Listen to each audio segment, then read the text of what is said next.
오늘 주시는 하나님의 말씀은 에베소서 6장 10절에서 20절까지 말씀입니다. 에베소서 6장 10절에서 20절까지 말씀 한 절씩 교독하고 마지막 20절은 함께 봉독합니다. 10절입니다. 끝으로 너희가 주 안에서와 그 힘의 능력으로 강건하여지고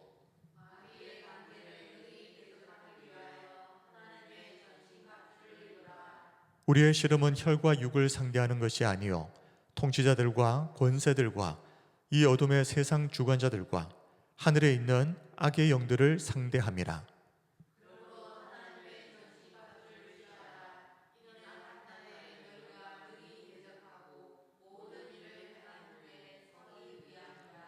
그런즉 서서 진리로 너희 허리띠를 띠고 의의 호신경을 붙이고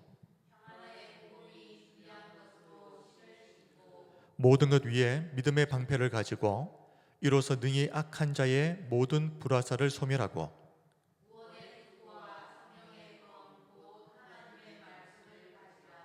모든 기도와 간구를 하되 항상 성령 안에서 기도하고 이를 위하여 깨어 구하기를 항상 힘쓰며 여러 성도를 위하여 구하라.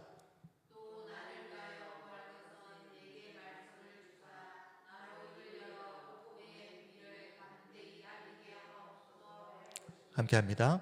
이를 위하여 내가 쇠사슬에 매인 사신이 된 것은 나로 이 일에 당연히 할 말을 담대히 하게 하려 하심이라. 아멘. 오늘은 하나님의 전신갑주를 입으라는 제목으로 에베소서 강의 16번째 시간을 시작하겠습니다. 자, 10절을 먼저 보겠습니다. 끝으로 너희가 주 안에서와 그 힘의 능력으로 강건하여지고, 끝으로라는 이 말에서 볼 수 있듯이 오늘 우리는 지금까지 살펴본 에베소서 말씀의 이제 마지막 메시지를 살펴볼 것입니다. 바울이 오늘 본문에서 마지막으로 전하고자 하는 메시지는 크게 두 가지입니다. 주 안에서와 그 힘의 능력으로 강건하여져라. 그리고 하나님의 전신갑주를 입으라. 10절 11절을 다시 보겠습니다. 끝으로 너희가 주 안에서와 그 힘의 능력으로 강건하여지고 마귀의 관계를 능히 대적하기 위하여 하나님의 전신갑주를 입으라. 자, 이렇게 두 개를 살펴봅니다. 자, 먼저 주 안에서와 그 힘의 능력으로 강건하여져라. 강건하라, 헬라어로 엔 디나무스 때, 수동태 명령형으로 되어 있습니다. 우리 잘 아시겠지만 성경에서 수동태는 내 힘으로 이룬 것이 아니라 하나님의 은혜로 되어지는 것을 말하는 것입니다. 그러므로 10절의 의미는 너희가 스스로 노력해서 강건해져라, 이 말이 아니죠. 하나님께서 주시는 힘을 받아서 하나님의 은혜와 능력으로 계속 강해져라, 이런 의미입니다. 자, 두 번째로 바울이 권면하는 것은 하나님의 전신갑주를 입으라이죠. 자, 전신갑주, 말 그대로 전신, 온몸을 완전히 덮는 전신 갑옷을 말하는 것입니다. 전신갑주를 입는다 하는 것이 무슨 말이겠습니까?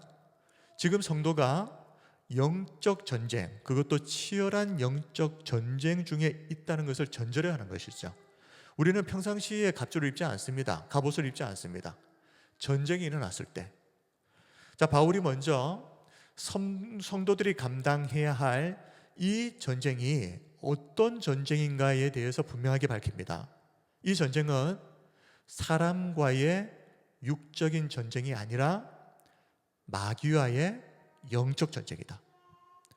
11절을 다시 보겠습니다. 마귀의 관계를 능히 대적하기 위하여 하나님의 전신갑주를 입으라. 자, 하나님의 전신갑주를 입어야 하는 이유가 뭐라고 그랬습니까? 목적이 사람과 싸우는 게 아닙니다. 마귀와 싸우기 위해서, 마귀의 관계를 능히 대적하기 위해서. 자, 12절에서 이 점을 더욱 분명히 합니다. 우리의 씨름은 혈과 육을 상대하는 것이 아니요 통치자들과 권세들과 이 어둠의 세상 주관자들과 하늘에 있는 악의 영들을 상대함이라 그랬습니다. 자, 12절에서 통치자, 권세들, 어둠의 세상 주관자들, 하늘에 있는 악한 영들은 일종의 사단의 조직도라고 볼 수 있습니다. 이 조직을 갖춰서 이 사탄이 치밀하게 성도들을 지금 공격하고 있다는 말이죠. 그래서 통치자, 악한 영의 지휘부라고 한다면, 자, 이 권세라고 하는 것은 이 지휘부의 아래에 있는 조직, 그래서 이 지휘부가 명령하는 대로 실제로 악을 집행하는 실행부라고 볼 수 있습니다. 그리고 어둠의 세상 주관자들은 특별히 세상의 이 악한 문화들, 사상들을 가지고 성도들을 넘어뜨리는 그런 세력들, 그리고 마지막으로 하늘에 있는 악한 영들은 행동대장이라고 볼 수 있겠습니다.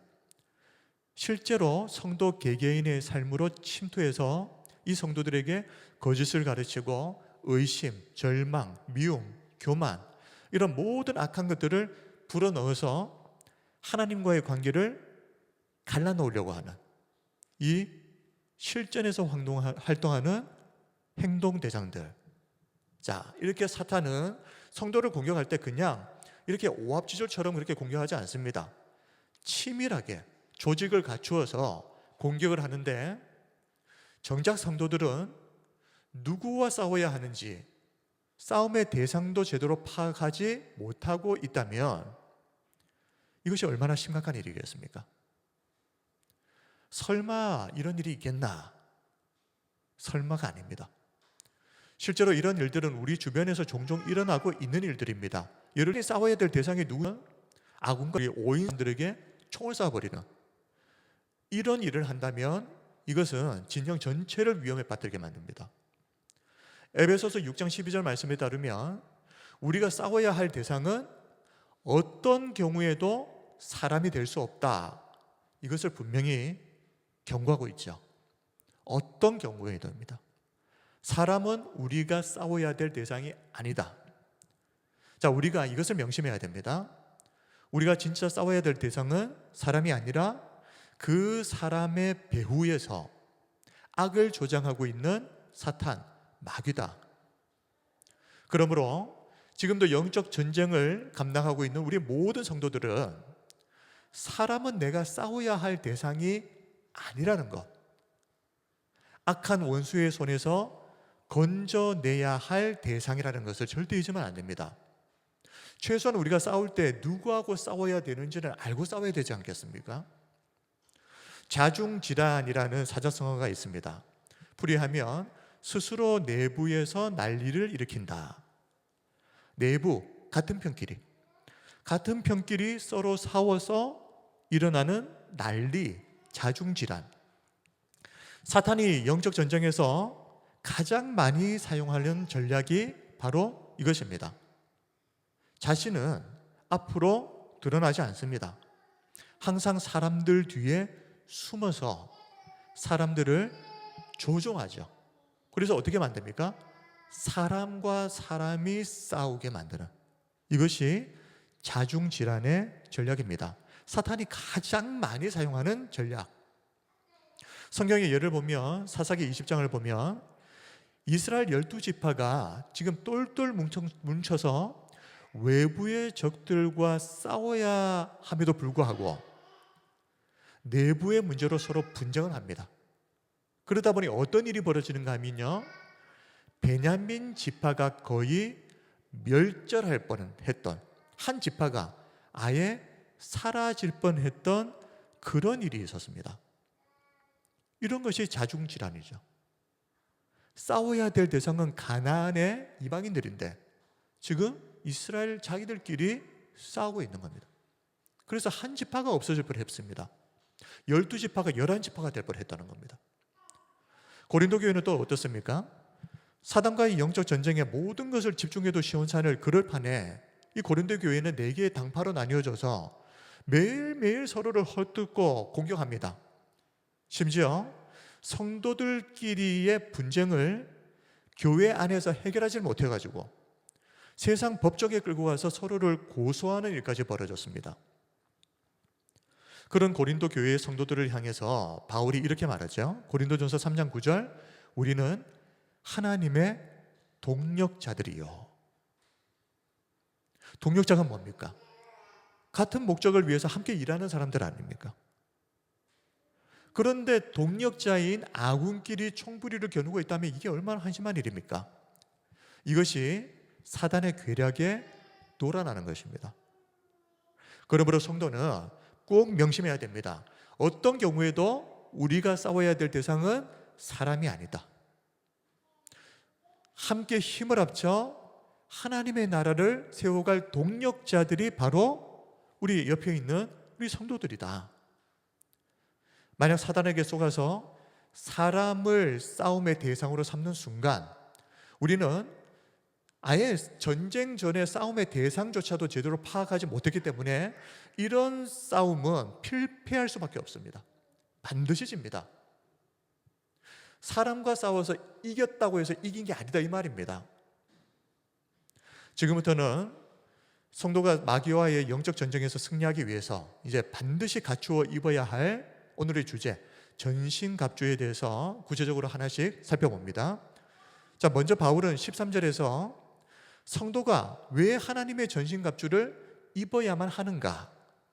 그 이유에 대해서 크게 두 가지로 말합니다. 13절 그러므로 하나님의 전신갑주를 취하라. 이는 왜 입어야 되느냐? 악한 날에 너희가 능히 대적하고 첫 번째 이유입니다. 악한 날에 너희가 능히 대적하고 두 번째 이유 모든 일을 행한 후에 서기 위함이라. 자, 이 말씀이 대단히 중요합니다. 전신갑주를 입는 것도 중요하지만 왜 입어야 되는지 이유는 알고 입어야 되지 않습니까? 첫 번째 이유, 악한 날에 너희가 능히 대적하고. 여기서 악한 날이라고 하는 것은 평상시의 때를 말하는 게 아닙니다. 특별한 날입니다. 이 악한 날은 사탄이 성도를 무너뜨리기 위해서 모든 수단들을 총동원해서 공격하는 때, 그날을 지금 바울은 악한 날이라고 말합니다. 그런데 이때 성도가 하나님의 전신갑주로 무장하고 있지 않으면 어떻게 된다는 겁니까? 필패, 반드시 진다는 거죠. 무기력하게 무너지게 된다는 겁니다. 자, 그리고 두 번째, 모든 일을 행한 후에 서기 위함이라. 자, 모든 일을 행한 후에, 자, 우리가 영적 전쟁을 잘 감당한 겁니다. 영적 전쟁에서 마귀의 모든 공격을 막아내고 승리를 했습니다. 그런데 바울은 그게 끝이 아니라라고 지금 말하고 있는 겁니다. 끝이 아닙니다. 서기 위함이라. 이 영적 전쟁을 다 치르고 나서 마지막에 자빠져 버리면, 쓰러져 버리면 이게 무슨 의미가 있습니까? 고대 전투에서 승패의 기준은 누가 전투가 끝난 후에도 땅에 엎드러지지 않고 서 있는가 였다고 합니다. 그러니까 전쟁에서 승리했다는 것은 내가 땅에 엎드러지지 않고 내가 서 있다는 겁니다. 마찬가지로 영적 전쟁에서 정말 승리했다고 하는 것은 이 전쟁을 치르고 나서 치명상을 입었거나 아니면 완전히 탈진해서 쓰러지면 안 되는 겁니다. 서기 위함이라. 자, 그런데 이런 일들이 실제로 많이 일어나죠.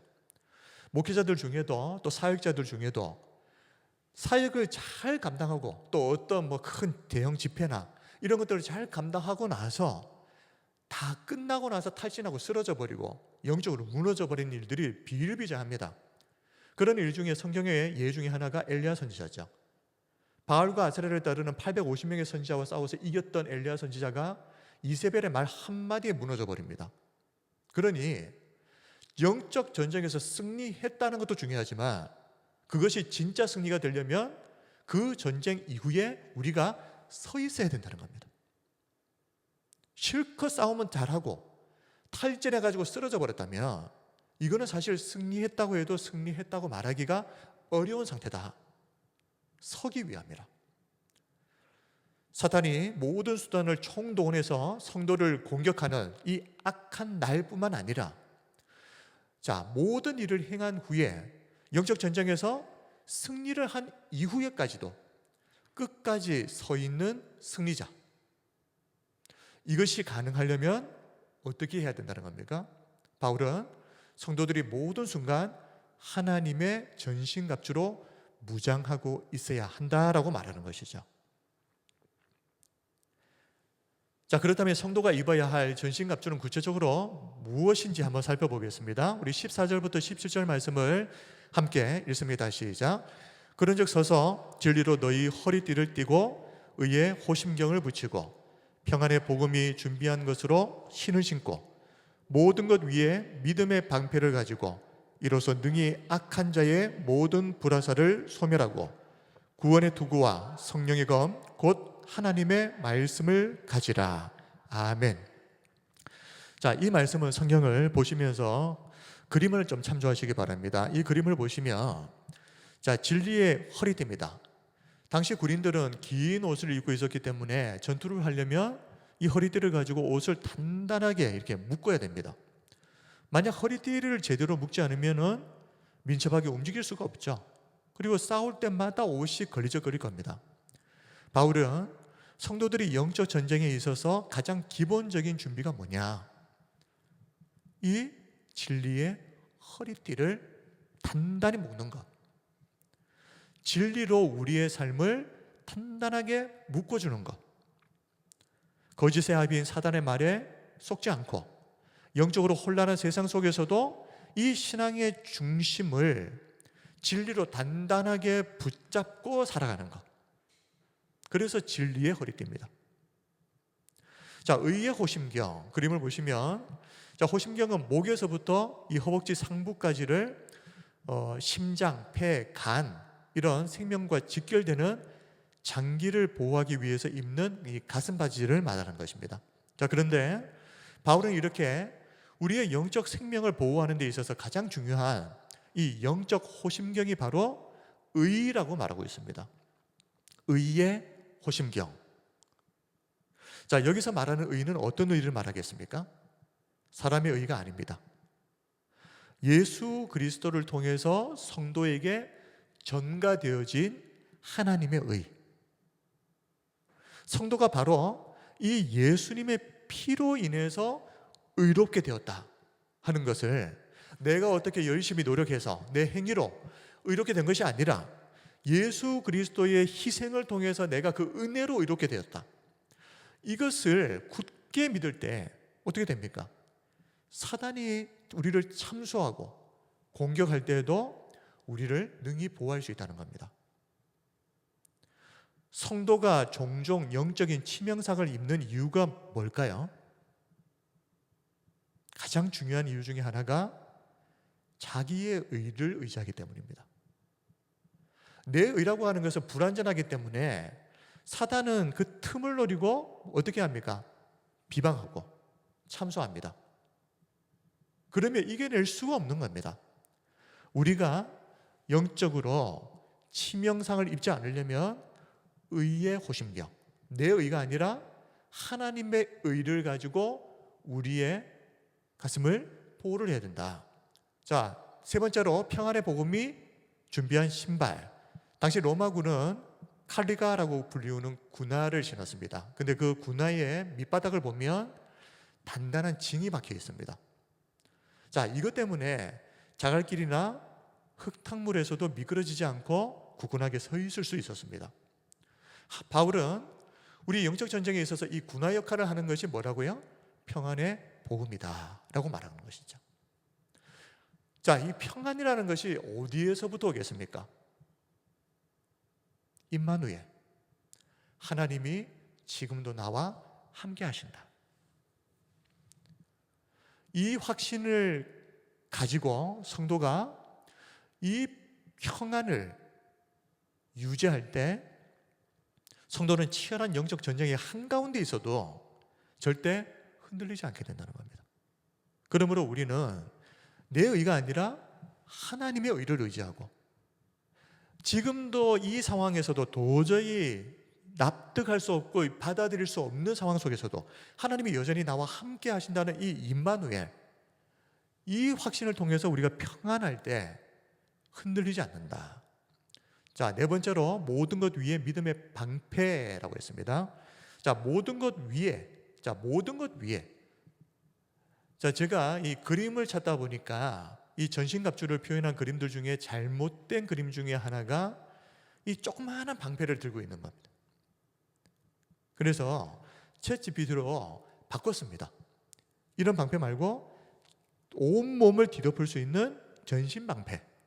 그래가지고 지금 사진을 만들어서 지금 띄워드리는 겁니다. 자, 로마군의 이 전쟁 장비 중에 스쿠툼이라고 하는 이 대형 방패가 있었습니다. 이 방패는 온몸을 가리는 방패입니다. 그런데 대형 목재 방패에 가죽을 씌우고 거기에다가 물을 적셔 놓으면 적이 불화살을 쏴도 막아낼 수 있었습니다. 바울은 성도가 갖추어야 할 이 전신 방패가 바로 뭐라고요? 믿음이다. 사단이 아무리 우리를 향해서 두려움, 정죄, 의심, 비교, 유혹, 불신이라고 하는 불화살을 쏘아대어도 성도에게 이 믿음만 있으면 이 믿음이 방패 역할을 한다는 겁니다. 그래서 사탄이 쏘는 그 불화살들로부터 성도를 안전하게 보호해준다. 자, 다섯 번째로 구원의 투구입니다. 자, 로마 군인들은 청동이나 철로 된 투구를 써서 이제 머리를 보호를 했죠. 자, 바울은 이 투구 역할을 하는 것이 바로 구원이다라고 말합니다. 자, 구원. 여기서 구원이 투구 역할을 하려면 어떻게 해야 되겠습니까? 어떤 상황에서도 사탄은 절대 하나님이 우리에게 은혜로 주신 이 구원을 빼앗아갈 수 없다라는 확신을 가지는 겁니다. 무슨 일이 있어도 하나님이 은혜로 주신 이 구원을 사탄은 빼앗아갈 수 없다. 자, 이 확신을 가지고 구원을 딱 붙드는 순간 우리는 세상에 어떤 공격을 받아도 흔들리지 않게 된다. 자, 여섯 번째로 성령의 검, 곧 하나님의 말씀. 자, 여기서 말하는 검은 헬라어를 보니까 마카이라라고 되어 있습니다. 그런데 이 마카이라, 이 로마 군인의 검 중에 이 마카이라는 긴 검이라기보다는 좀 짧은 검인 것 같습니다. 단검이라고 하기는 조금 그렇지만, 그래서 근접전에서 적을 베고 찌르는 공공 무기를 마카이라라고 하는데, 자, 전신 갑주 중에 지금 6가지 중에서 유일하게 공격 무기죠. 바울은 이 검이 바로 성령의 검, 하나님의 말씀이다라고 이야기합니다. 사단을 공격할 수 있는 유일한 공격 무기가 바로 하나님의 말씀. 그래서 예수님은 광야에서 40일간 금식하시고 마귀로부터 공격을 받으셨을 때 신명기 말씀을 가지고 물리치셨습니다. 말씀을 마귀를 공격하는 검으로 예수님이 사용하신 겁니다. 마찬가지로 성도가 이 말씀, 이 정확한 말씀을 선포할 때, 자, 여기서 관건은 정확한 말씀입니다. 비슷한 말씀, 유사한 말씀이 아니라 진리 있는 그대로의 원형의 말씀. 이 말씀을 변형시켜버린 게 누구였습니까? 하와 아닙니까? 하나님은 이 선악과 나무 열매를 먹으면 반드시 죽는다고 그랬는데 하와는 그 말씀을 변형시켜버립니다. 왜곡시켜버립니다. 죽을 수도 있을까 하노라. 반드시 죽는다고 그랬는데 죽을 수도 있고, 그 말은 무슨 말입니까? 살 수도 있다는 말이잖아요. 이렇게 왜곡되고 변형되어진 말씀은 아무 능력이 없습니다. 사람의 구미에 맞춰가지고 우리의 상식에 맞춰서 이렇게 변형시키고 저렇게 바꿔버리는 복음은 아무 능력이 없습니다. 그래서 하와가 넘어가 버린 거 아닙니까? 그러나 성도가 정확한 원형의 말씀을 선포할 때 이 말씀이 능력의 검, 성령의 검이 되어서 사탄을 물리치는 강력한 능력으로 역사하게 된다. 그러므로 우리가 말씀을 알되 정확하게 제대로 알아야 됩니다. 엉뚱하게 알고 있는 그 말씀 아무리 외쳐보십시오. 사탄은 꿈쩍도 안 할 겁니다. 그러나 하나님의 말씀을 정확하게 선포할 때 그 말씀, 그러니까 우리가 정확하게 알고 선포되는 말씀, 그 말씀에는 능력이 있다는 겁니다. 그런데 바울은 성도가 영적 전쟁에서 승리하기 위해서 이렇게 반드시 갖추어서 입어야 할 6가지 전신갑주에 대해서 언급한 후에 성경을 잘 보시면 이 말씀으로 끝나지 않습니다. 이어서 중요한 말씀을 덧붙입니다. 우리가 전신갑주에 관한 말씀을 보면서 자꾸만 놓쳐버리는 말씀 중에 하나가 바로 이 말씀입니다. 18절, 모든 기도와 간구를 하되. 모든 기도와 간구를 하되 항상 성령 안에서 기도하고 이를 위하여 깨어 구하기를 항상 힘쓰며 여러 성도를 위하여 구하라. 자, 바울은 성도가 지금 영적 전신갑주를 입었다 할지라도 그게 끝이 아니다. 여기에다가 반드시 뭘 더해야 된다고 했습니까? 모든 기도와 간구, 그리고 하나가 되어 있습니다. 성도들을 위한 중보기도. 자, 다시 말하면 성도의 이 영적 무장은 전신갑주를 입는 것으로 끝이 아니라 기도를 통해서 완성된다는 말입니다. 군인이 아무리 최첨단 갑옷을 입고 최고의 장비를 갖추었다고 할지라도 전쟁터에서 지휘관과의 연락이 끊어져 버리면 어떻게 됩니까? 절대 못 이깁니다. 절대 못 이깁니다. 마찬가지로 성도도 하나님의 전신갑주를 잘 갖춰 입었다고 해도 반드시 뭘 해야 된다는 겁니까? 기도를 통해서 우리의 지휘관이신 하나님과 계속해서 소통을 해야 된다는 말입니다. 옷만 잘 갖춰 입었다고 되는 게 아니라 이 옷을 입었으면 이제 지휘관이신 하나님과 기도를 통해서 계속 소통해야만 마귀와의 영적 전쟁에서 승리할 수 있다는 것이죠. 그런 점에서 기도는 무엇입니까? 기도가 뭘까요? 하나님의 능력, 공급받는 통로죠. 그런데 그와 동시에 전신갑주를 올바르게 사용하게 하는 능력이라고 할 수 있습니다. 그래서 바울은 성도들이 전신갑주를 입었다 하는 것으로 만족하지 말고 반드시 여기에 기도를 더해라. 항상 기도해라. 참고로 18절에서 바울은 그럼 이 기도에 대해서 크게 세 가지로 구분해서 말합니다. 그냥 기도라고 말하지 않고 세 가지로 말합니다. 기도, 간구, 중보기도. 자, 기도는 우리가 개인적으로 하나님을 경배하고 찬양하고 교제하는 것이죠. 간구는 무엇입니까? 하나님께 내 구체적인 필요, 간절한 요청을 올려드리는 게 간구입니다. 바울은 여기에 중보기도를 더합니다. 중보기도는 잘 아시는 대로 나를 위해서 하는 기도가 아니라 타인을 위해서 드리는 기도죠. 근데 요즘에는 중보기도라고 하지 않고 중보적 기도라고 말합니다.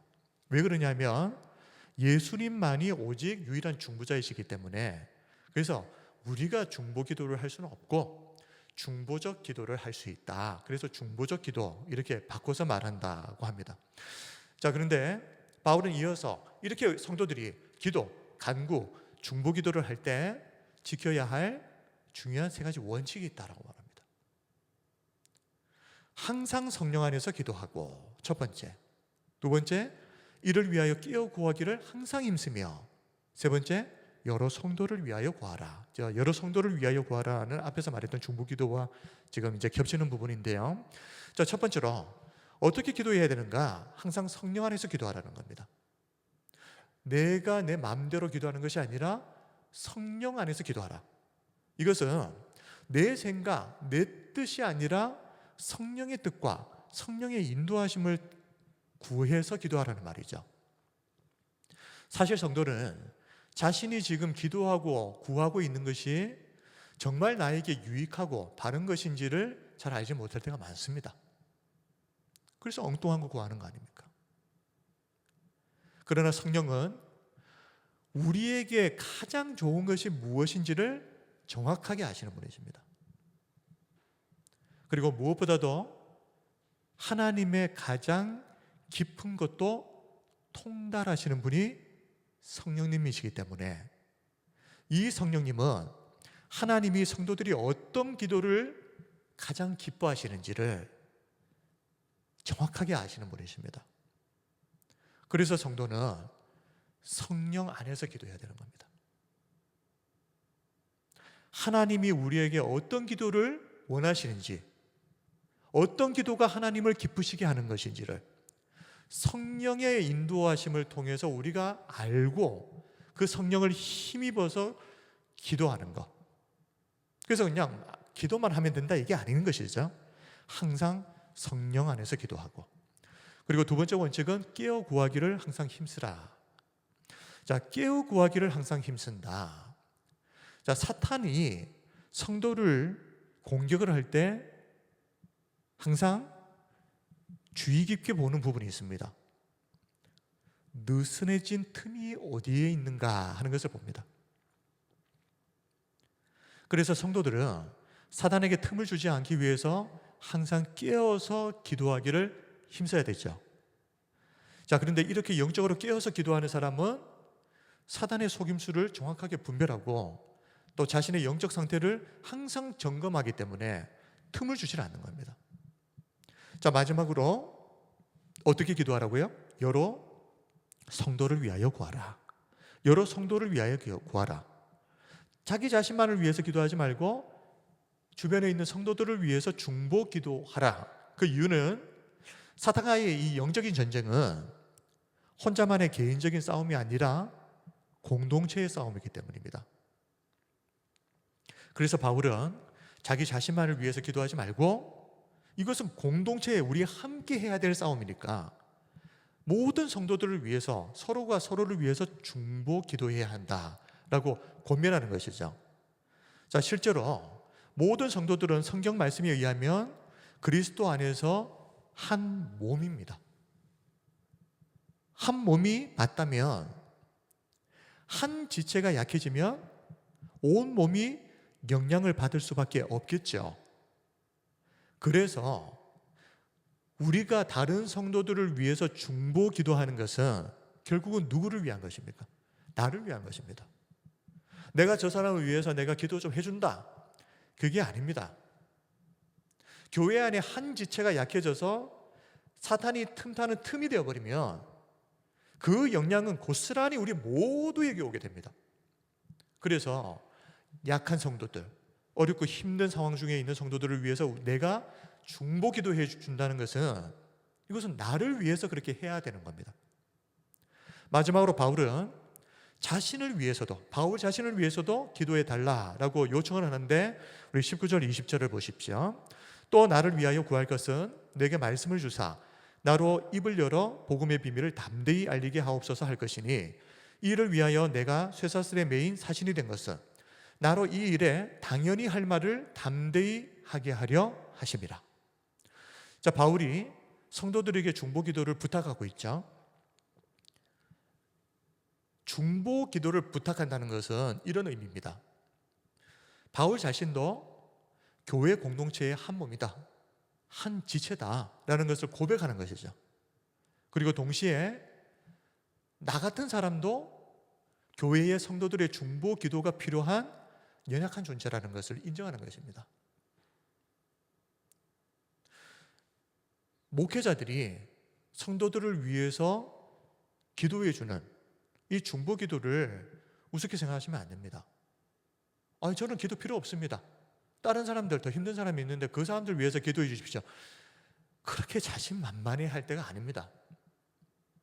바울도 성도들에게 나를 위해서 기도해 달라고 부탁하지 않습니까? 근데 우리가 뭐라고? 나는 기도 필요 없습니다. 그냥 내가 알아서 잘합니다. 그러다가 넘어지는 겁니다. 어떤 경우에든지 혼자서 그렇게 하지 마시고 목회자이든 아니면 목자에게든 아니면 주변에 있는 내가 좀 신뢰할 수 있는 사람들에게 기도를 부탁하십시오. 그래서 서로가 서로에게 중보 기도의 끈으로 얽히고 설키고 매여 있어야 되는 겁니다. 이게 한 몸이죠. 이게 한 몸이죠. 그렇다면 바울은 무엇을 위해서 기도해 달라고 부탁합니까? 자, 현재 지금 바울은 로마에서 가택 연금되어 있는 상태입니다. 그런 상태에서 에베소의 성도들에게 바울이 부탁했던 기도는 다른 기도가 아니라 내가 지금 쇠사슬에 매여 있지만 이곳에서도 절대 위축되지 않고 복음의 비밀을 담대하게 전할 수 있게 해달라는 겁니다. 19절 20절 다시 한번 보십시오. 또 나를 위하여 구할 것은 내게 말씀을 주사 나로 입을 열어 복음의 비밀을 담대히 알리게 하옵소서 할 것이니 이를 위하여 내가 쇠사슬에 매인 사신이 된 것은 나로 이 일에 당연히 할 말을 담대히 하게 하려 하심이라. 감사하게도 바울이 에베소의 성도들에게 이렇게 기도해달라고 중보기도를 요청했는데 그 기도가 너무나도 놀랍게 응답받습니다. 그것을 어떻게 알 수 있습니까? 에베소서와 함께 같은 옥중서신 중에 하나가 빌립보서입니다. 그런데 이 빌립보서 말씀을 보면 바울이 감옥 안에 갇혀 있는 상태에서도 담대하게 복음을 전해서 그 결과 로마의 고위층에게도 복음이 전파되는 계기가 되었다라는 말이 나옵니다. 빌립보서 1장 12절 13절 형제들아 내가 당한 일이 도리어 복음 전파에 진전이 된 줄을 너희가 알기를 원하노라. 이러므로 나의 매임이 그리스도 안에서 모든 시위대 안과 그 밖의 모든 사람에게 나타났으니 중보기도가 응답된 것이죠. 내가 지금 비록 갇혀 있지만 이곳에서도 내가 위축되지 않고 담대히 복음을 전할 수 있게 기도해 주십시오. 그런데 그 기도가 응답된 겁니다. 그래서 바울을 감시했던 그 시위대, 군인들 그리고 주변에 있는 고위층들, 로마의 귀족층들이 바울이 그렇게 가택연금되어 있는 상태에서 복음을 듣고 예수님을 믿게 되는 이런 기적 같은 일들이 일어난 겁니다. 이게 기도응답이죠. 중보 기도응답입니다. 뿐만 아니라 바울이 이렇게 담대하게 복음을 전했던 이 일 때문에 또 어떤 일이 일어나게 되는가? 성도들이 자극을 받은 겁니다. 감옥 안에 갇혀있는 저 바울도 저렇게 담대하게 복음을 전해서 저 많은 사람들이 예수님을 믿게 되었는데 우리가 더 분발해야 되지 않겠느냐 자극을 받은 겁니다. 그래서 더욱 담대하게 복음을 전하게 되었다라고 바울이 고백하는데 빌립보서 1장 14절입니다. 형제 중 다수가 나의 매임으로 말미암아 주 안에서 신뢰함으로 겁없이 하나님의 말씀을 더욱 담대히 전하게 되었느니라. 바울이 감옥에서도 담대하게 복음을 전하는 것을 보고 감동을 받은 겁니다. 그래서 겁없이 바울도 저렇게 하는데 우리도 그렇게 해야지. 주 안에서 신뢰함으로 겁없이 하나님의 말씀을 더욱 담대히 전했다. 이렇게 중보기도를 통해 바울은 가장 치열한 영적 전쟁의 가장 한복판에서도 침체되지 않고 위축되지 않고 당당하게 사명을 감당할 수 있었던 것이죠. 말씀을 정리하겠습니다. 오늘은 하나님의 전신갑주를 입으라 하는 제목으로 에베소서 말씀을 살펴보았습니다.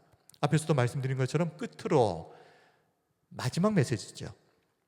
성도는 사단과의 영적 전쟁 중에 지금 내가 있다라는 사실을 절대 잊으면 안 됩니다. 그리고 어떤 경우에도 누구와는 싸워서는 안 된다고요? 사람과 싸워서는 안 된다. 사람은 어떤 경우에도 우리의 싸움의 대상이 될 수 없다. 우리가 싸워야 될 대상은 그 사람의 배후에 숨어서 이 사람을 조종하고 있는 영적인 세력, 사탄, 마귀라고 그랬습니다. 설령 사람과 싸워서 이긴들 뭐 하겠느냐 그랬죠. 이겨서 뭐 하겠습니까? 한 사람은 뭐 의기양양하고 기분이 좋을지 모르겠지만 사람과의 싸움에서 패한 상대방은 완전히 무너져 버리는 겁니다. 그게 무슨 승리입니까? 그러므로 성도들은 내가 싸워야 될 대상은 어떤 경우에도 사람이 될 수 없다는 것을 꼭 기억하고 사단과 마귀와 싸우시기 바랍니다. 사단이 조직적으로 치밀하게 공격한다 그랬습니다. 아까 앞에서 그 사단의 조직도에 대해서 잠시 말씀을 드렸잖아요. 이렇게 조직을 짜가지고 치밀하게 성도들을 공격하는 이 치열한 영적 전쟁에서 성도가 이런 공격을 이겨내고 이 사단을 무찌르기 위해서는 반드시 해야 될 게 있는데 바울이 말했던 6가지 전신갑주를 반드시 취해서 입어야 된다. 지금 내 자신을 한번 보십시오.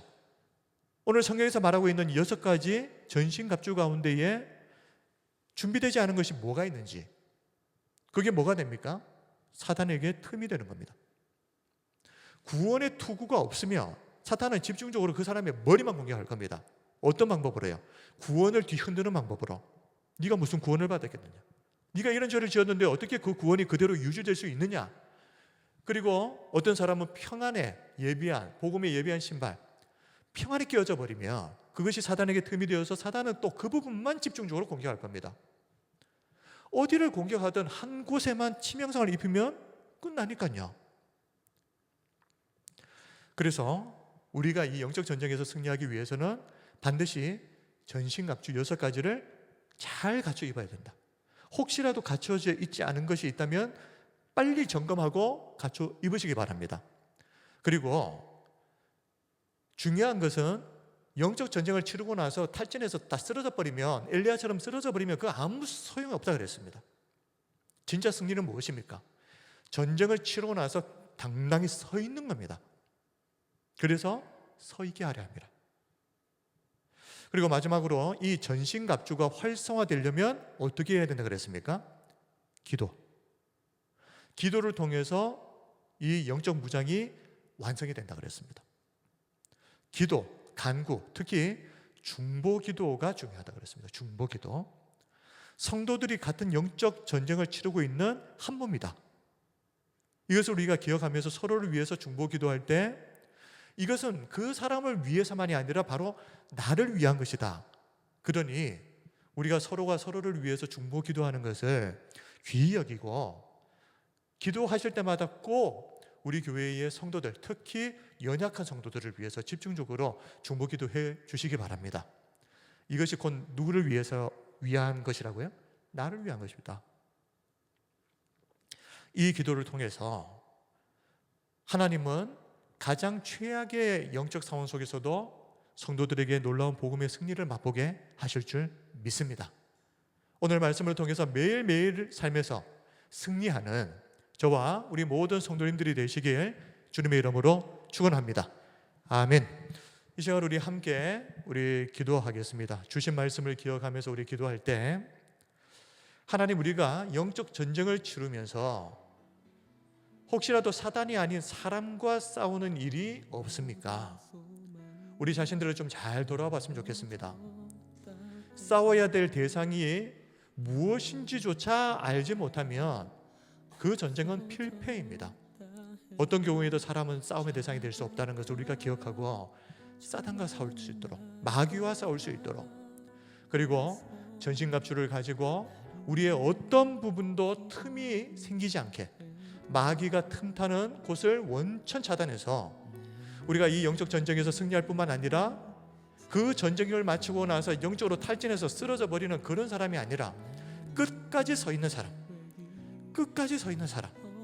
그런 사람이 될 수 있도록 우리가 어떻게 해야 됩니까? 서로가 서로를 위해서 중보기도해야 되는 겁니다. 나를 위해서도 기도하고 공동체를 위해서도 기도하고, 이 기도의 끈을 통해서 우리는 날마다 이 성도와 내가 한 몸이다라는 것을 우리가 느끼게 될 겁니다. 경험하게 될 겁니다. 그렇게 똘똘 뭉쳐서 한 몸 된 공동체, 하나님의 전신갑주를 입고 한 몸이 된 공동체, 세상에 어떤 누구도 이기지 못한다.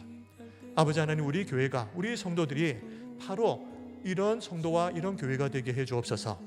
또 오늘 우리가 개인적으로 하나님께 올려드리는 기도들이 100번, 1000번을 기도한다고 해서, 많이 기도한다고 해서 응답받는 것은 아닙니다. 한 번의 기도라고 할지라도 믿음으로 기도한 그 기도가 응답받게 될 것입니다.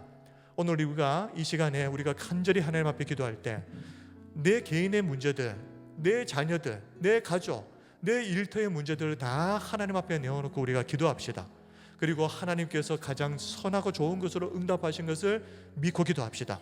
우리 교회가 정말 하나님의 기쁨과 자랑이 되는 그런 좋은 교회 될 수 있게 해달라고 이제 우리 함심해서 함께 기도하겠습니다. 거룩하신 아버지 하나님, 오늘도 하나님